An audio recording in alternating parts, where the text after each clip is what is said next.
can't break another man's marriage, Somto.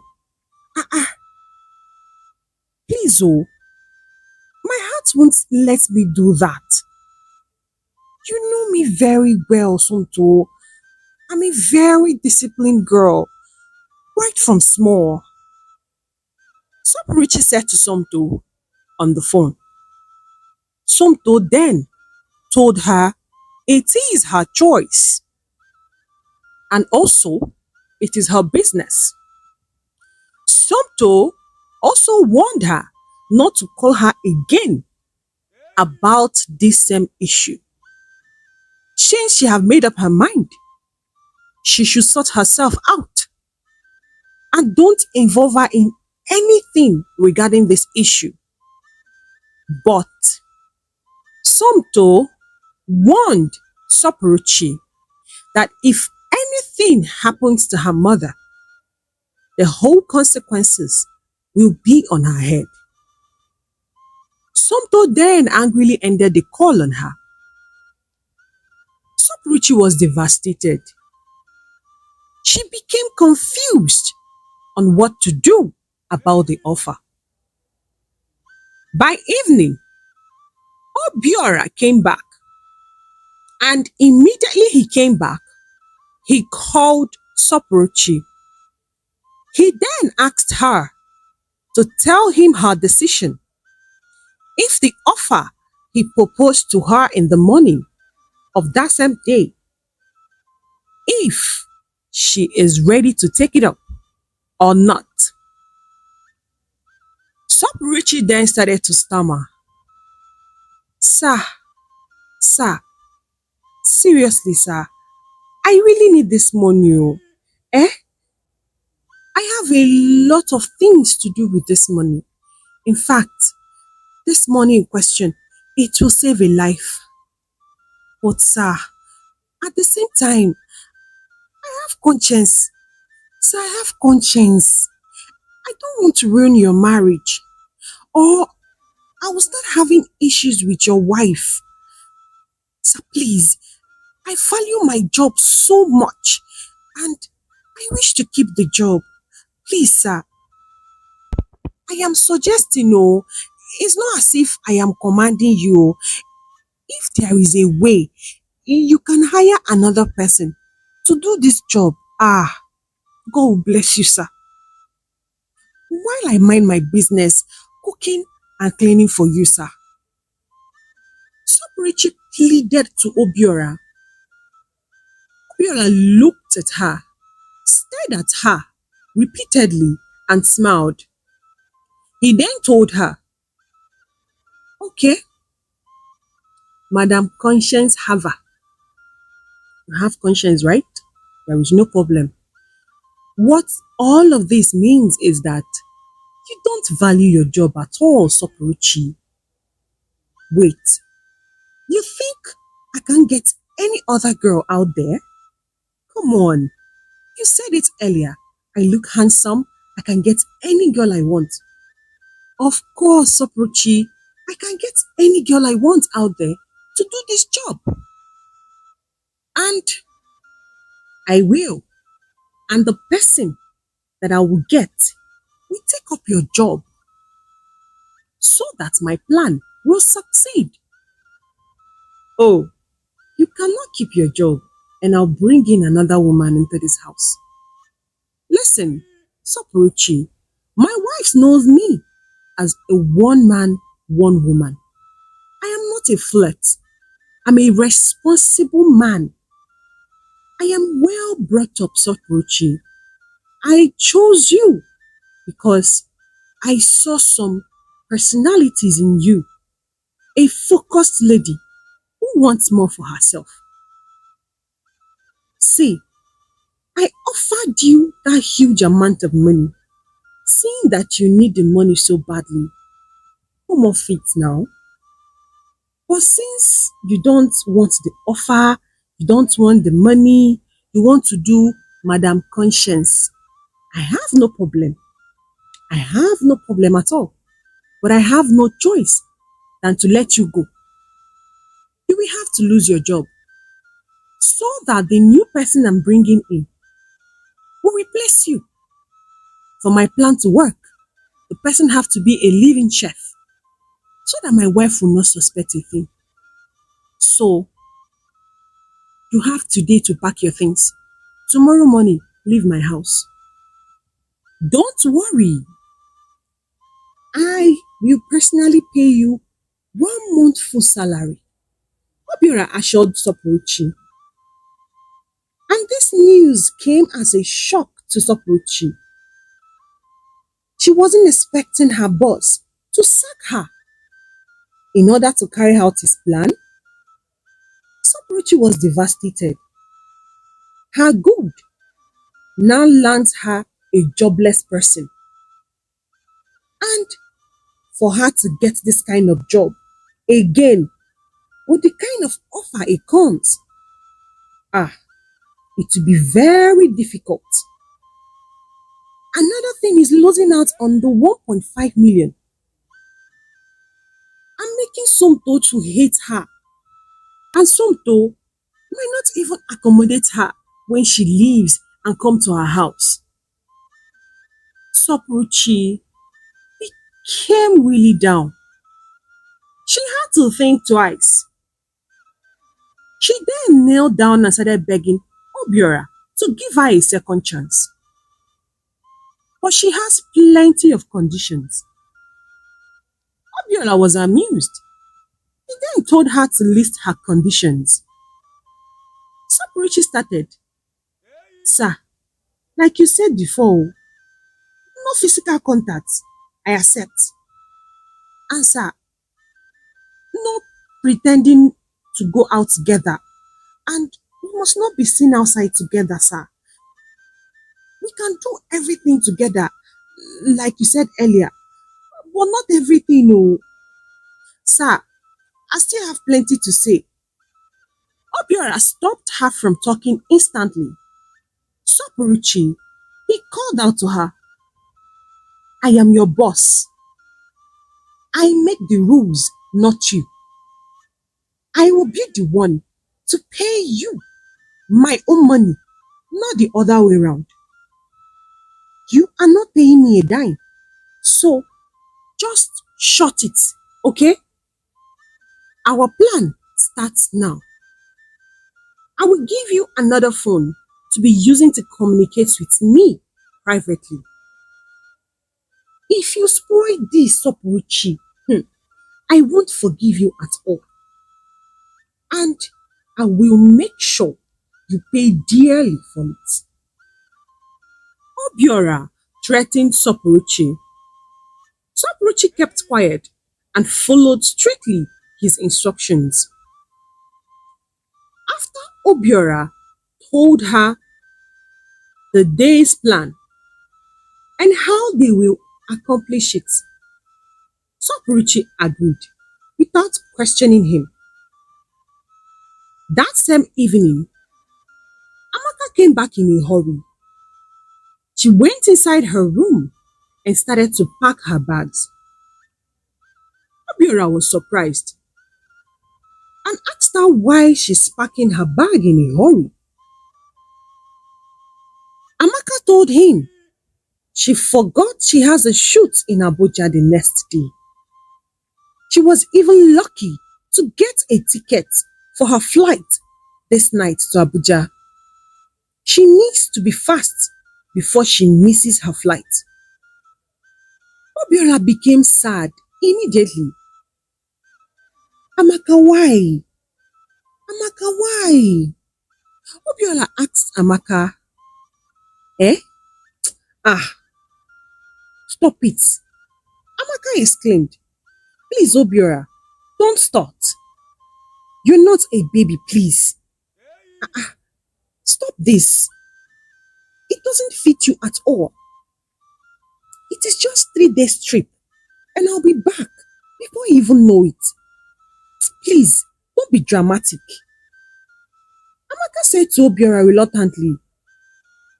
These words made Obiora more emotional. I love you so much, Amaka, Obiora said to her. But you're always pushing me away.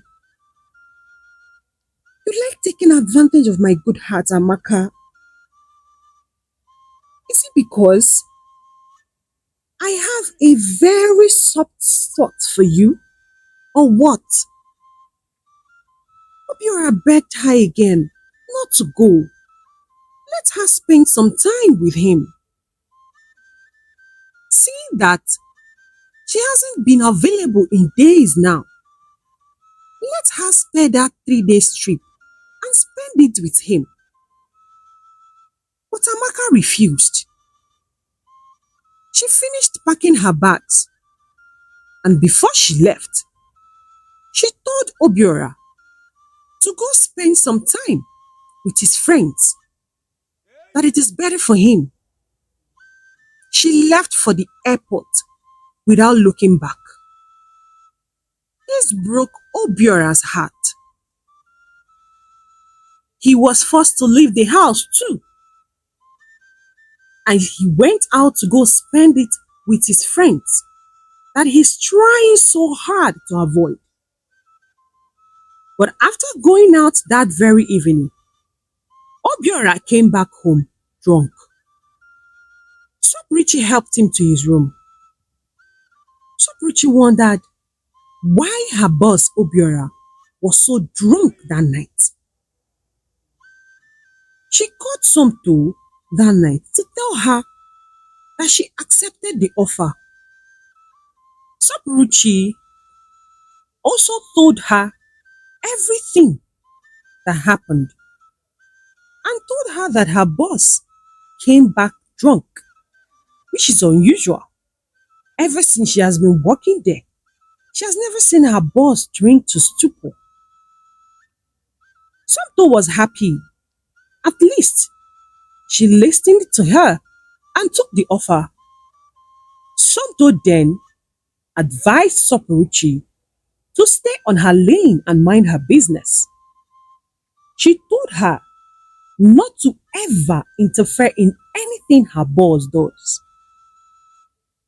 After Somto's words to Richie, she felt relieved. The next morning, Richie woke up, do her normal routine, pray to God and arrange her bed. When she came out to cook,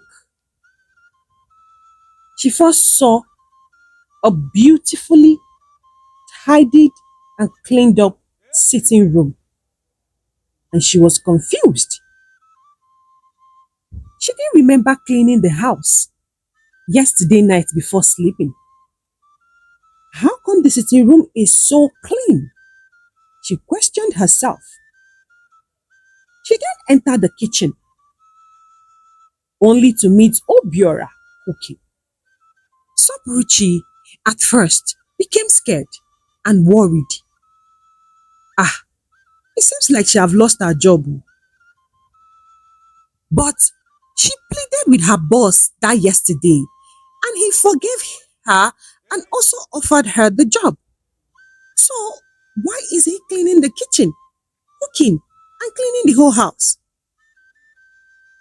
Richie then started to plead to Obiora.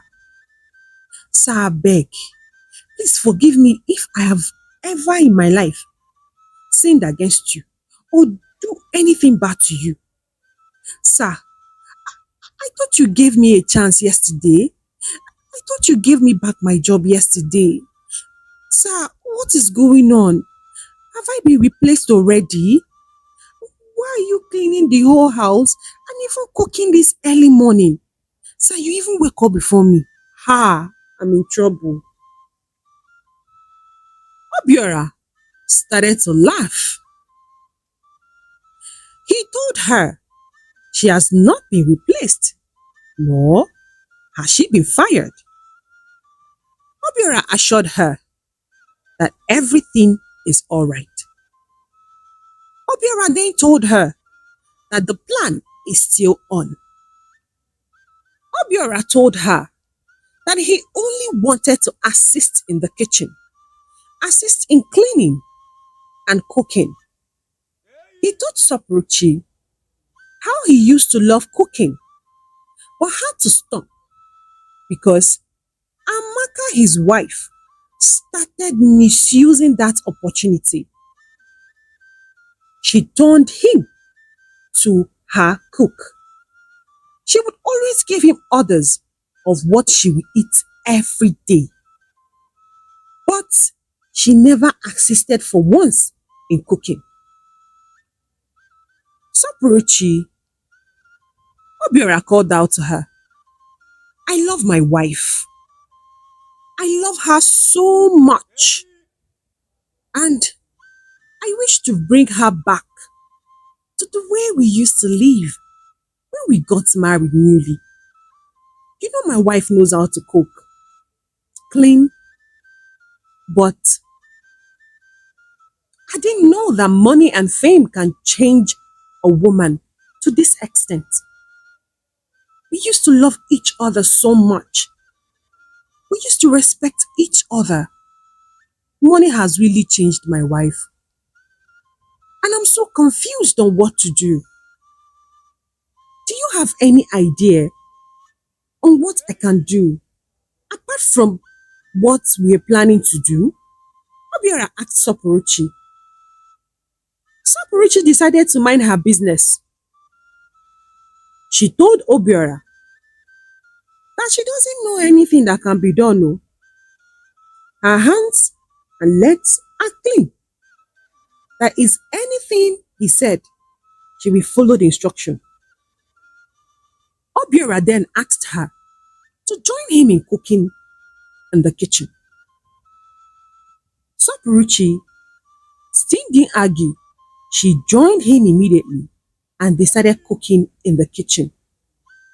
As they were cooking, they started gisting, laughing and talking while cooking. With that opportunity, Obiora asked Sopuruchi about her personal life.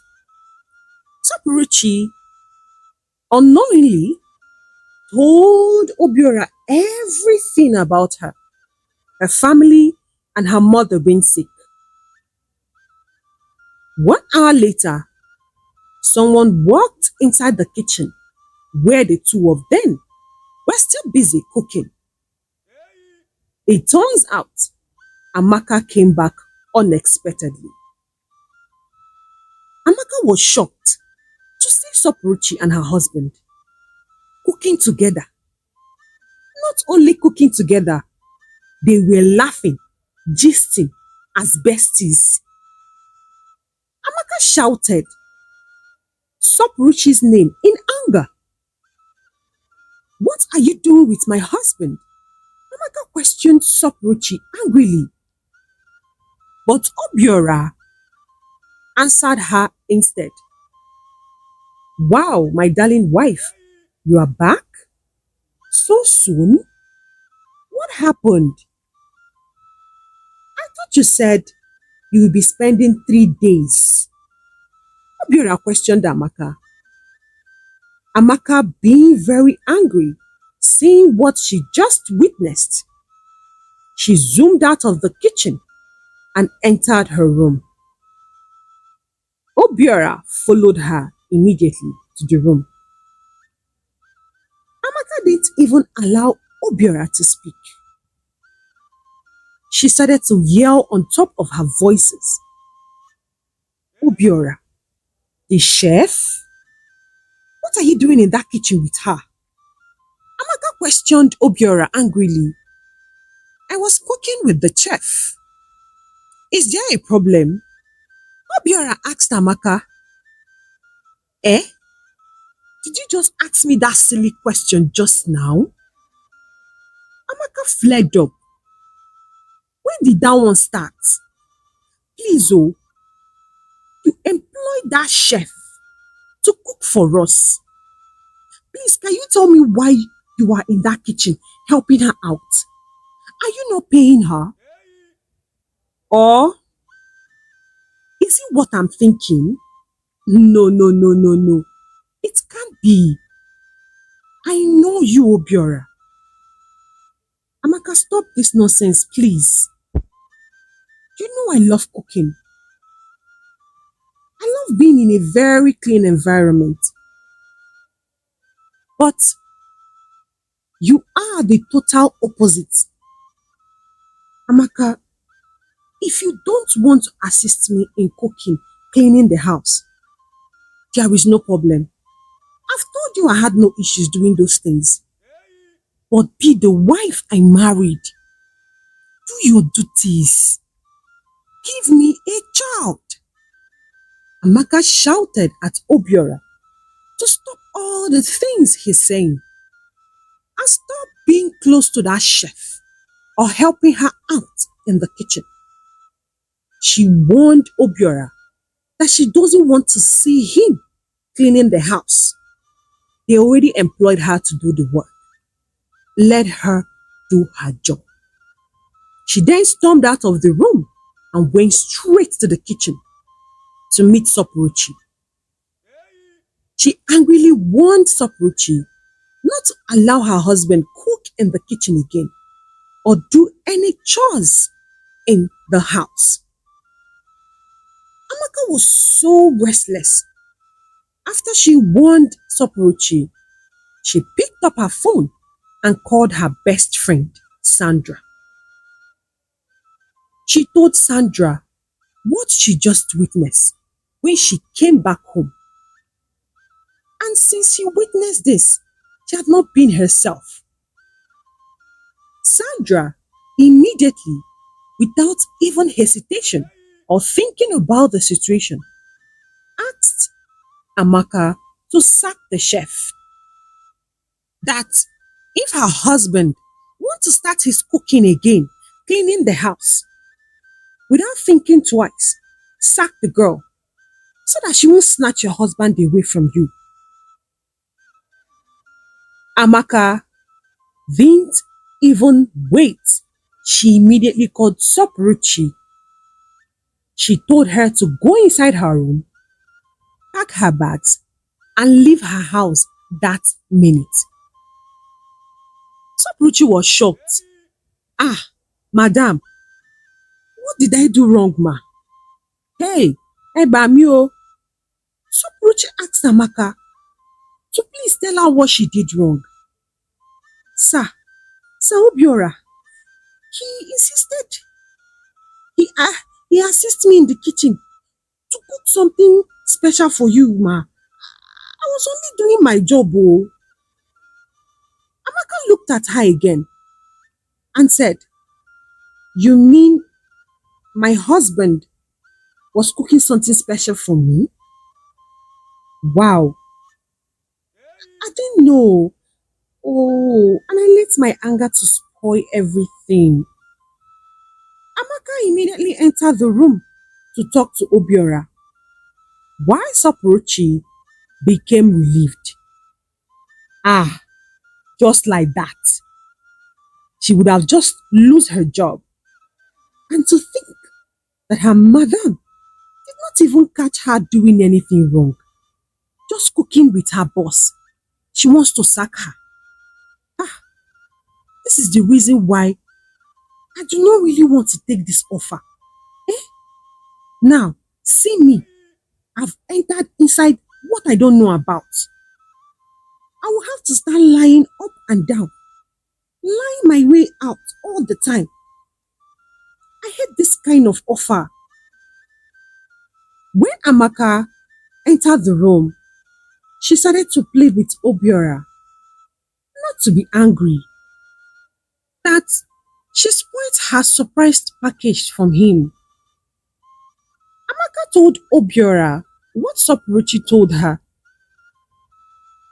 Obiora, sensing what Sopruchi did, decided to act accordingly. He didn't even bother to respond to her. After that incident, Amaka didn't travel again, which surprised Obiora. Even Sopruchi too. She noticed Amaka's change of attitude all of a sudden. Sopruchi was forced to ask Obiora, her boss, if their plan had finally worked. Sopruchi told her boss that she noticed that her madam have not stepped out of the house for almost 2 weeks Unlike her, Obiora told her that even him is still in disbelief that their plan worked so fast. Sapruchi then suggested that they have to put an end to their plan since his wife, Amaka, is back to her senses and she now gives him attention. Obiora agreed to it. Sapruchi was so happy. Finally, she didn't fall into the lion's den with that their yeye plan. She immediately requested for her money and Obiora paid her instantly. But due to this plan, Obiora became unnecessarily close to Sapruchi. He saw her in a different light. He saw how beautiful her soul is, how calm and calculative Sapruchi is. He really liked Sapruchi. Not as anything serious, but as a sister. One evening, Sapruchi finished cooking and served them at the dining table. She requested Obiora and Amaka for a little favor. She begged them to allow her go out for the night. That day is Somto's birthday and she wants to celebrate it with her. She then took permission from Obiora and Amaka. She promised that she will be back by 10 p.m. that same evening. Somto was actually hosting that birthday party at the club and Sapruchi was invited. Amaka was so quick to say yes. She told her to go and have fun, but she should make sure she comes back 10 p.m. just as she said. But Obiora didn't allow her immediately. He questioned about the place, the address, in case of any emergency. Since Sapruchi is living with them, they should know all her whereabouts. Sapruchi had no issues about this. She immediately and willingly gave out the whole address and everything regarding the birthday. Obiora now gave his permission for Sapruchi to go for the birthday party. When Sapruchi went inside, changed her clothes, got dressed, she came out to leave for the party when Obiora couldn't hold his compliment. Wow, you look gorgeous, beautiful. I never knew you are this beautiful. It was as if the ground should open and swallow Sapruchi that night. Because Amaka, her boss, was sitting right next to Obiora while he was busy giving her compliments. Amaka too, she didn't disappoint. She stared at Obiora surprisingly and then asked him why he's giving Sapruchi such a compliment in such a manner. Obiora defended himself that it was a harmless compliment because he had not seen Sapruchi dressed so beautiful before. And he doesn't see anything wrong in giving her a compliment that she looks good. Amaka hissed and left him and entered the room. Meanwhile, Sapruchi left and went for the birthday party at the club. By 12 p.m., Sapruchi is not yet back, and this bothered Obiora. He couldn't sleep. Sapruchi said she will be back 10 p.m. latest, and it's 12 p.m. middle of the night, and her number isn't even going, and she's nowhere to be found. Obiora kept on calling her number, but he kept on saying switched off. Obiora had no choice than to go wake Amaka up. And he told her that he wants to go out and look for Sopuruchi. Amaka jumped up in shock. Why would you do that? Are you crazy? Are you her brother, husband, or relative? What's the meaning of this one? Please, Sopuruchi is an adult. She went to a birthday party, and if she does not come back this night, she will definitely come back tomorrow morning. Obiora, please don't leave this house. Amaka warned him, but Obiora's heart wasn't in one place. He knew something was wrong. He then insisted that he must go out and look for Sopuruchi. But Amaka stopped him and threatened him to make a choice between her and Sopuruchi and this marriage. What do you think Obiora would choose? Sopuruchi, his wife, or the end of his marriage? Let us find out in the next part of this story. Hello besties, thank you so much for watching the story. Please kindly share with your friends and family. Give it a thumbs up if you have not. Subscribe because the drama is about to start and I don't want you to miss out. Remember, you can support Mona by buying her a coffee. The link is on the description of this story and on the bio of this channel. See you all on the next part of the story. Goodbye and God bless you.